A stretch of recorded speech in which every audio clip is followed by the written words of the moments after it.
Cumprimentamos a todos com a paz de nosso Senhor e Salvador Jesus Cristo. Estamos iniciando mais um programa EBD na TV.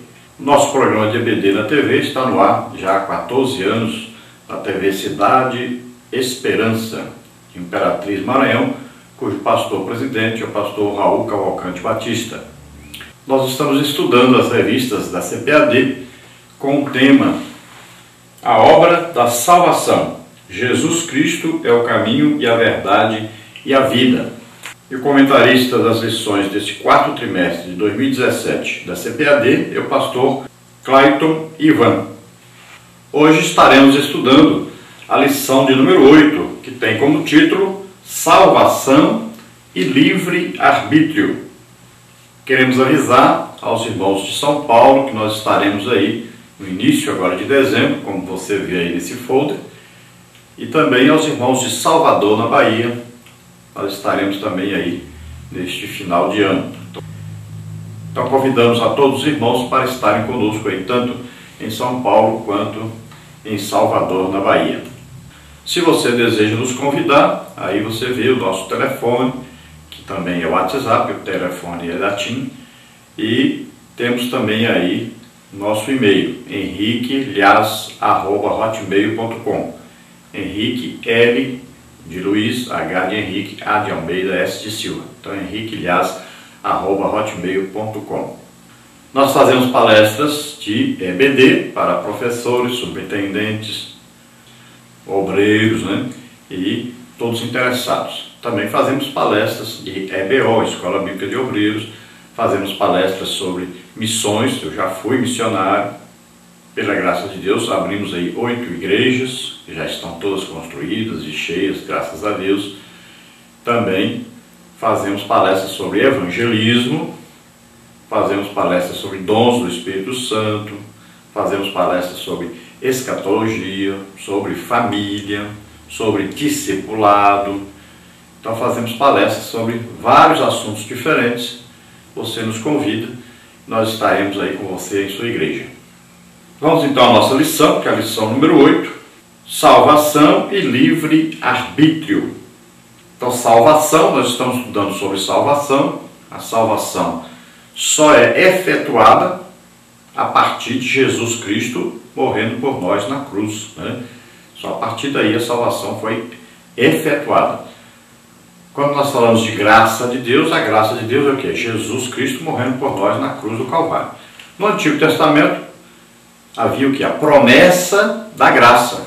Não havia graça porque Jesus não tinha vindo ainda. Essa ideia de graça salvadora existir já no Antigo Testamento é uma ideia calvinista. Por quê? Eles inventaram a conversa de que Deus já havia escolhido alguns para ser salvos e alguns para irem para o inferno antes da fundação do mundo. Então, todos disseram, então, não precisa de Jesus. Para que precisa de Jesus? Se a pessoa já foi escolhida para ser salva antes da fundação do mundo. Porque Jesus não morreu antes da fundação do mundo. Ele morreu lá em Jerusalém, no ano que nós começamos já a falar do nascimento de Jesus Cristo aqui na Terra como homem. Aí ele foi crescendo, aos 33 anos e meio aproximadamente, é que ele foi morrer na cruz por nós. Isso aí é a graça de Deus manifestada. Então, não precisava de Jesus, já que as pessoas já foram escolhidas antes da fundação do mundo para ser salvo, pronto, já foi salvo lá. Não precisava de Jesus, do sacrifício de Jesus. Para vocês verem o que é o absurdo do calvinismo. Agora, como eles foram acusados disso, então eles inventaram o negócio. Não, mas aqui o Cordeiro foi morto antes da fundação do mundo. Então inventaram que Jesus já tinha morrido. Então, antes mesmo de ele morrer aqui na Terra, já tinha morrido antes. Então são coisas absurdas. Mas a graça de Deus foi prometida, desde lá de Gênesis 3,15 foi prometida. Mas só aconteceu, só foi realizada quando Jesus morreu na cruz por nós. Ali ele levou sobre ele os nossos pecados, nossas doenças, enfermidades, maldições. Então naquele dia a graça de Deus se manifestou. Então, antes, no Antigo Testamento, não havia a graça de Deus salvadora ainda. Não aconteceu a morte de Jesus ainda. Então só passou a acontecer a graça de Deus salvadora a partir do momento que Jesus veio e morreu por nós. Então a salvação foi efetuada nesse dia que Jesus morreu por nós na cruz, e quando ele ressuscita, então ele vence a morte, né? Então é isso aí, nós temos que acreditar nisso, que Jesus veio e morreu por nós, ressuscitou, pronto, nós estamos salvos conforme Romanos capítulo 10, versículo 9, né, a seguir. Então veja só, agora livre-arbítrio, aí os calvinistas vão dizer, não existe livre-arbítrio na Bíblia. Bom, a palavra escrita livre-arbítrio não existe, assim como não existe a palavra trindade. Veja só, aí está aparecendo coisa lá de Testemunho de Jeová, né? Para falar mal de trindade, diz que não existe essa palavra na Bíblia. Então, livre-arbítrio quer dizer que você tem uma liberdade de escolher. Você não foi forçado nem obrigado a escolher. Você fez uma livre escolha. E nós vemos o livre-arbítrio presente em toda a Bíblia. Não existe a palavra, assim como a trindade existe em toda a Bíblia, mas não existe a palavra escrita lá. Então, livre-arbítrio é a liberdade do homem escolher. Liberdade do ser moral de escolher voluntariamente, né? Ele tomou a decisão própria, não foi forçado, não foi obrigado a fazer isso. Tá? Não foi uma determinada situação que o obrigou a fazer isso. Ele tomou a decisão. Então ele tem a livre decisão. Isso não tira de maneira nenhuma a autoridade de Deus sobre o homem. Porque Deus é quem deu o livre-arbítrio ao homem.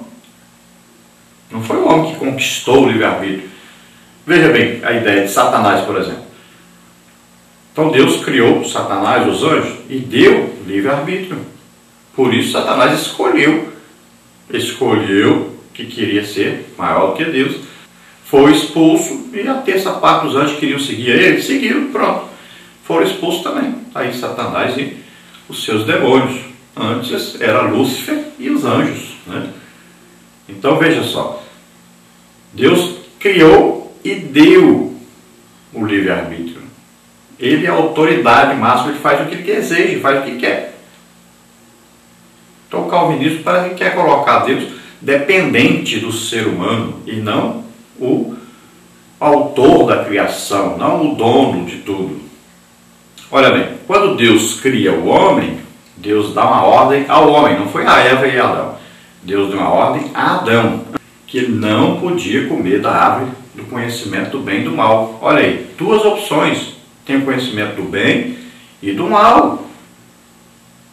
E Deus dá a chance a Adão de escolher se ele vai querer obedecer ou não. Deus poderia dizer, estou colocando a árvore e você nunca vai provar dela, e pronto. E o homem nunca provaria. Ele é obrigado, então, a não provar. Mas não, Deus criou um ser moral e um ser que poderia decidir se ele vai obedecer ou não. Quando ele come da árvore, ali existe o que? Conhecimento do bem e do mal. Ele passa a conhecer o bem e o mal. Para o calvinista, o homem só conhece a partir do pecado o mal, mas não. Quando Deus cria o homem e ele come da árvore que não devia comer, do fruto da árvore, a árvore é o quê? Conhecimento do bem e do mal. Então ele conhece a partir daí o bem e o mal, não é só o mal. Então na depravação total do calvinismo, eles dizem, não, o homem agora não tem a capacidade de decidir nada, porque ele só conhece o mal. Não, conhece o bem e o mal, e ele tem agora a opção. São duas opções aí, o bem e o mal, ele vai escolher livremente. Deus deu isso para o homem. Não existe como o homem viver sem poder de decisão. Como é que ele vai escolher, por exemplo, a cor da camisa que ele vai usar? Como é que ele vai comprar um carro e ele não pode escolher qual carro que ele quer? A cor que ele quer, o tipo, lá a marca. O homem vive todo o tempo escolhendo. Então ele tem livre-arbítrio. E não vem com essa conversa de que o homem não pode escolher o bem. É claro que ele pode. Ele pode, tanto é que ele escolhe. Ah, o Judas escolheu. Quando Jesus, foi Jesus que escolheu o Judas para ser apóstolo. Ele vivia como os outros apóstolos, estava ali, andou com os outros apóstolos. Os apóstolos expulsaram o demônio, ele estava lá no meio, evangelizaram. Ele estava lá no meio, curaram enfermos, tudo, estava lá no meio. E ele escolheu, veja bem que a Bíblia, ela profetiza que Jesus seria traído, mas não disse, o Judas, vai vir aí o homem chamado Judas, que vai trair Jesus. Não diz isso, diz que Jesus seria traído. Então veja só, o Judas um dia determina em sua vida que ele vai ser o traidor, ele determina em sua vida que ele vai vender Jesus, vai ganhar dinheiro com isso. Ele tomou uma decisão, ele andou com Jesus, ele viu a perfeição e ele escolheu. Deus não proibiu dele escolher. Pô, se não fosse Judas, ia ser outra pessoa. Mas olha só, as pessoas confundem presciência, né, que é a onisciência de Deus, saber antes de acontecer, confunde isso com predeterminação. Deus não predeterminou que Judas traísse Jesus. Apenas Deus viu que Jesus seria traído antes de acontecer. Mas não é Deus que determinou a pessoa e falou, vai lá você e traz Jesus. Não foi isso. Ele viu antes de acontecer. Assim como Deus sabe no dia que eu nasci e sabe o dia que eu morri. Mas eu não morri ainda, mas acontece que da sua presciência, que está dentro da sua onisciência, ele sabe todas as coisas, tanto passado, presente como futuro. Para ele tudo é presente, então ele já sabe o dia que eu nasci, ele sabe, viu. Mas ele sabe também o dia que eu já morri. Mas eu não morri ainda, mas ele sabe. Então dentro da sua presciência ele sabe o que vai acontecer no futuro. Mas não quer dizer que ele predeterminou esse futuro. Olha aí, você encontra em Deuteronômio 30, Deus dizendo, olha, eu coloco diante de você o bem e o mal, a vida e a morte. E ainda disse, escolhe, está lá a palavra bem clara, olha, escolhe a vida, está dizendo escolhe, aqui tem um caminho melhor, escolhe esse.